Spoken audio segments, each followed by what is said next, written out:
My sister's boyfriend mocked my wife over the death of her best friend, and when my wife finally snapped, she told him that the entire family despised him. My sister demanded a public apology.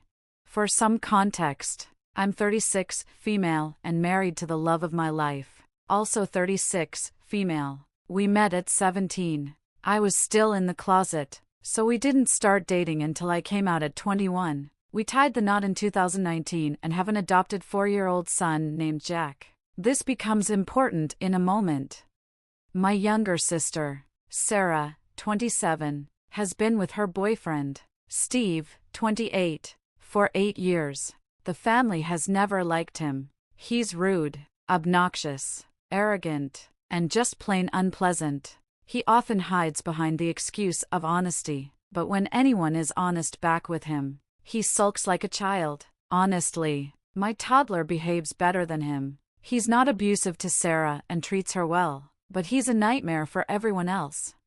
My dad and Kay, my mom's partner, can't stand him the most and go to great lengths to avoid him at family gatherings. Kay usually ignores him, but there have been moments where she'll quit back, which always cracks my dad up. My mom, the peacekeeper, tries to avoid any conflict by changing the subject whenever he starts causing tension. But my grandparents, like the rest of us, are not fans of Steve. Sarah, of course, is the only one who defends him. A bit more backstory: my son's birth mother, Tess, was Kay's best friend. Tess tragically passed away in 2021 due to an underlying heart condition she never knew she had. It was a shock to everyone. Jack had been left alone in his crib all day, crying for his mom, until Kay went to check on her. She found Jack still in the crib and Tess had passed away in her sleep, with no one else to take him in. We adopted Jack. He knows who Tess was and keeps her memory alive. This loss hit Kay especially hard, and the anniversary of Tess's death is always a difficult time for her. Now, on to last weekend. On the Saturday of the anniversary, Kay, Jack, and I visited Tess's grave. It's always a solemn day, and Kay usually keeps to herself afterward. The next day, we had a family gathering at my parents' house. It was a casual, every other month reunion. At first, everything was fine. Kay and my dad were talking as usual, but I could tell Kay was struggling. They went for a walk to clear her head, something they've done many times before. Steve, however, had an issue with it. He asked why they had left and why he wasn't invited to join. I explained that it was a sensitive time for Kay, and she just needed a moment. But Steve wasn't having it. He insisted that Kay should have moved on by now. My granddad, usually quiet, stepped in. He shared that even after losing his best friend over 20 years ago, he still had days where it hurt so much. "You don't just get over something like that," he said. Steve was silenced. When Kay and my dad returned, things seemed to settle down, and we had lunch, but it didn't last long. Steve, trying to interrupt Kay's conversation with my granddad, loudly said, "She's getting all the attention because her friend died 3 years ago. Get over it. We're all sick of hearing about it." The table went silent, and I knew that Kay wasn't going to let this slide. But instead of exploding, she calmly told Steve that she and my granddad weren't talking about Tess, they were planning a trip to the Christmas markets. Then she added, "But if you want to be a jerk, fine." Kay didn't stop there. She told Steve that everyone in the family hated him because he was a toxic narcissist, that the family was happier when he wasn't around, that he had no friends and his own family avoided him. She said that Tess, though she was only 32, made a far bigger impact on the world than Steve ever could, and that her funeral was packed because she was loved, while Steve would be lucky if anyone but Sarah showed up at his. Afterward, Kay stepped outside, and I followed her shortly. My dad came out and informed us that he'd told Sarah and Steve to leave. We went back inside, and Kay apologized to everyone, saying she probably should have kept her cool. Everyone, except my mom, reassured her that what she did was long overdue, and my dad even laughed, saying how funny it was that the lesbian was the one to give Steve a piece of his own medicine. We spent the rest of the afternoon together before picking Jack up from Kay's mom's house, where he had stayed the night. The next day, I got a call from Sarah demanding an apology from Kay or they wouldn't attend Christmas. I reminded her that we wouldn't be there either since we were spending Christmas with Kay's mom, and it wouldn't change a thing for us. Sarah was upset, insisting that Kay owed an apology because she was completely out of line. I told her I didn't think Kay needed to apologize and that I agreed with everything she had said. The whole family did. Sarah ended the call, and I went back to my day. Then today, my dad called to ask if Kay's mom could accommodate a few extra people for Christmas. As he refused to spend it with Steve, he and my granddad were looking for another option. After Sarah's call to me, she apparently called my mom next and started ranting. My mom, trying to mediate, told my dad to ask Kay to apologize. My dad flat out refused, which led to a heated argument between them. Now, my dad has decided he's done with Steve entirely, even if it impacts his relationship with Sarah. My granddad supports him. The issue is that my mom wants Sarah at family gatherings, and Sarah won't come without Steve, with my dad refusing to attend if Steve is there, and my granddad siding with him. My mom is accusing my dad and Kay of ripping the family apart. I reached out to Kay's mom, who graciously said she'd host my dad and granddad for Christmas if they needed a place. That only made my mom angrier. She's furious that my dad is being divisive and that the situation has escalated to this point. Now, this whole situation has turned into a complete mess. Kay, being the wonderful person she is, has offered to apologize if I think it will help mend things. But I've told her absolutely not. There's no way she should apologize for speaking the truth. Honestly, I don't even know what to do at this point. The rest of the family hates Steve so much that even if Kay had physically attacked him, they'd likely still say she was in the right. That's how deep the resentment runs. I feel stuck. How do we find a way to coexist when the animosity is so strong? I'm struggling to see a way forward. Additional thoughts, OP replies. Commenter, for things to be peaceful, both parties need to want it. Kay did nothing wrong. I wouldn't ever spend another moment with Steve. I would let Sarah know I love her, and we'll see her anytime, anywhere, but I'll never see Steve again. OP, if it were just Sarah upset, I wouldn't care, but it's my mom. She's trying so hard to keep the family together, and she's devastated by what's happening. If not for her, I'd honestly let Sarah and Steve take a running jump. Right now, Sarah. The problem is that neither she nor Steve sees any issue with what he's done. He was just being honest. They say, I would be more open to Kay apologizing if Steve and Sarah at least acknowledged that what he said was wrong. Without that, I'm standing firm. My dad made it clear to Kay that he would fall out with her if she apologized, because he believes she did nothing wrong. There was no screaming or shouting on Kay's part. She spoke very calmly, and I agree with everything she said. Now, I'm stuck between trying to make my mom happy and doing what I believe is right.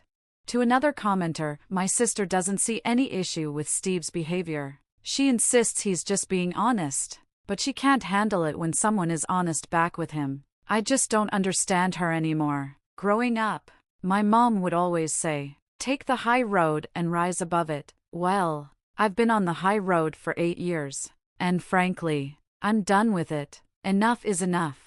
Steve crossed a line this time that he can't come back from. I especially don't want my son around him when he's making disgusting comments about Tess. To another commenter, if I hear my mom say take the high road one more time, I swear I'm going to lose it. I'm tired of the high road. I've been walking it for years. I'm happy to be on the low road now. Later that day, I found out that my grandma and granddad, my mom's parents, are spending Christmas with my uncle instead of with my mom, and Steve isn't invited. So, it looks like this year it'll be just Mom, Sarah, and Steve for Christmas. How I feel about that? Vindicated. My mom is a lot like her parents, peacekeepers. If even they've had enough, it shows that Steve has really gone too far. Mom, Kay's mom has already told her that she's welcome to come to her house for Christmas if she changes her mind. Even on Christmas morning, she's more than welcome. Of course, Steve and Sarah aren't invited, but at least my mom has an option now. I've also realized that Steve has been subtly trying to target Kay and my dad's close relationship. They've been very close for years, traveling together to classic car shows. Steve has tried to get in on these trips, but he doesn't know anything about cars, so there's no point in him going. I think he's been trying to push Kay and me out of the family so that he can have my dad to himself, even though my dad can't stand him. Update: November 20th, 2024. Hi everyone. After my last post, things have slowly started to sort themselves out. Kind of.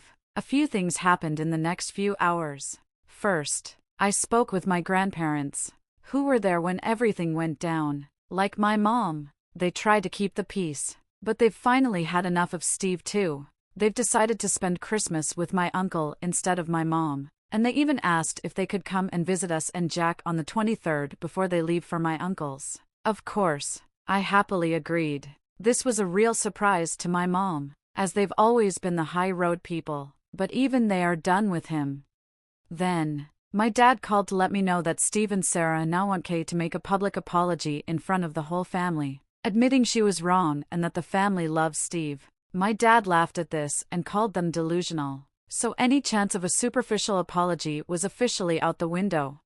Lastly, Jack got home from after-school club with a recorder. I'm sorely tempted to shove it up the teacher's backside, so it wasn't a great day.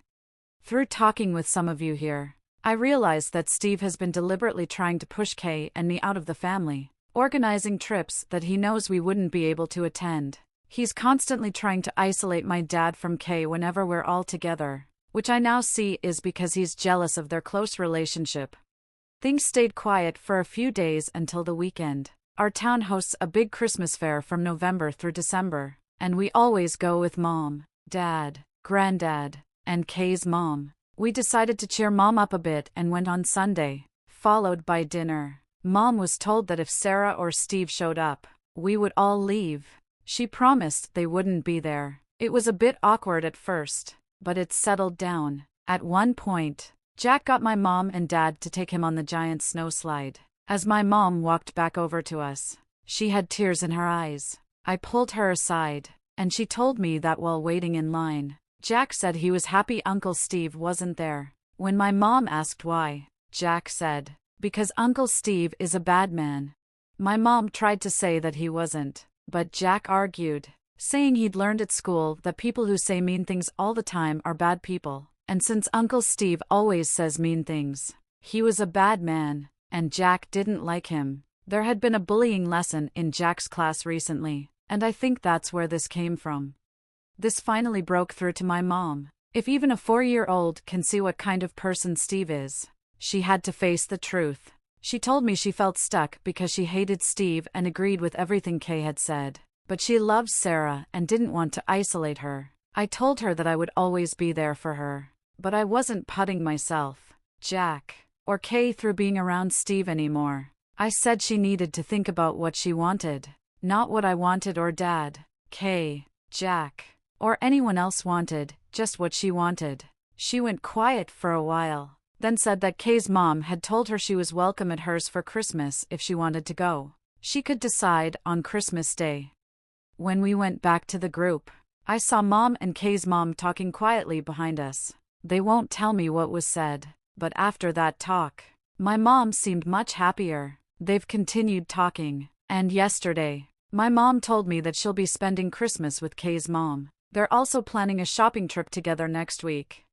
When Mom told Sarah, Sarah flipped out and accused her of choosing us over her. My mom told Sarah that she was choosing a good Christmas over being belittled by Steve's so-called honesty. Sarah then called me, and in a fit of rage, she used homophobic slurs towards me and Kay, and even called Jack the bastard of a. I ended the call and blocked her everywhere. I then let my family know what had happened and made it clear that I never wanted to speak to her again. It's been a tough time for us, but I wanted to give you all an update. After everything with Sarah and Steve, I've found myself feeling a mix of emotions. My granny and Mom's mother both reached out to Sarah, telling her she's dead to them because she refused to stand by the family. Sarah has been trying to apologize, but I've been blocking the fake accounts she's been making on Egg. Meanwhile, Steve tried reaching out to my dad. When Dad finally answered, Steve tried to say Sarah was just angry and didn't mean it. Dad wasn't having it and gave Steve a verbal lashing, calling him the worst thing that's ever happened to Sarah and the family. My dad's told Sarah he's disgusted by her, but that if she leaves Steve, he'll be there for her. Until then, good luck. My mom is keeping things low contact with Sarah but wants to keep the door open so she's not completely isolated. Some people have suggested Steve might be abusive, but I don't think that's the case. He's just an attention seeker who acts like a jerk when the focus isn't on him. I believe he and Sarah feed off each other's toxicity. She lets him get away with everything because she enjoys watching the rest of us bite our tongues and stay quiet. As for the rest of the family, everyone's angry: mom, dad, both sets of grandparents, and extended family. Kay has been my rock through this, but I can tell she's especially upset about what Sarah said about Jack. I'm just exhausted and sad. It's heartbreaking to see how things have ended with my sister. At least now, I know exactly where she stands when it comes to Jack, Kay, and me. On a brighter note, we're looking forward to Christmas. It'll be nice to have both sides of the family together without worrying about Steve causing drama. But I'm still mourning the loss of my relationship with Sarah. I'm doing my best to get into the Christmas spirit, but it's a tough one. The only things that make me smile are Kay and Jack, who are being their goofy selves to cheer me up. On the other hand, I'm cursing whoever invented the recorder. Whoever they are, you've created a monster. Thanks for all the support in my original post and for helping me see things more clearly. Maybe internet strangers really do know what they're talking about. I hope everyone has a peaceful holiday season. Wife got mad when I started secretly packing our daughter American lunches because she was being bullied over her cultural food. I'm dealing with a situation regarding our 11-year-old daughter, Lily. My wife, Sarah, 36, and I, 35, are of different cultural backgrounds. She's Indian, and I'm Chinese. Sarah makes great meals that we all love, and usually packs those for Lily, like rice with dal, which Lily never had a problem with in elementary school. However, recently, Lily started coming home upset, saying that the kids at school were making fun of her food. I could really relate to her. I went through the same thing when I was her age. I offered to report the problem to the school, but Lily begged me not to because she didn't want to be labeled a snitch. At first, Sarah just contacted the principal, but that didn't solve anything. Lily was still coming home upset every day, and Sarah would yell at her for not eating the lunch she packed. We tried talking to Lily about her culture and how she should be proud of it, but nothing was working. The school didn't do much either. They spoke with the parents, but that was it. I didn't want Lily to starve, so I started packing her lunches that she'd feel more comfortable eating in front of her classmates, like sandwiches or mac and cheese. Eventually, I even started packing Lily's lunch before work and taking her original lunch to eat at my job. Lily seemed happier when she came home, but this only lasted a couple of weeks before Sarah found out. She was furious, saying I was denying Lily her culture and that she needed to stop being upset by what the other kids said. She accused me of raising Lily to get whatever she wanted. I really want to know, am I wrong here? Edit, I'll update later on this situation. Hopefully, this helps convince Sarah. If not, I'll keep packing Lily's lunch myself or let her pick what she wants. Comments. Commenter, NTA. You don't have to make every meal a celebration of culture. Getting her to eat is more important. Op, 100%. Lily has been eating the lunches I pack for her. Sarah's heart is in the right place, but she's not handling this the right way. I think we can preserve her culture at home in other ways. Update 1.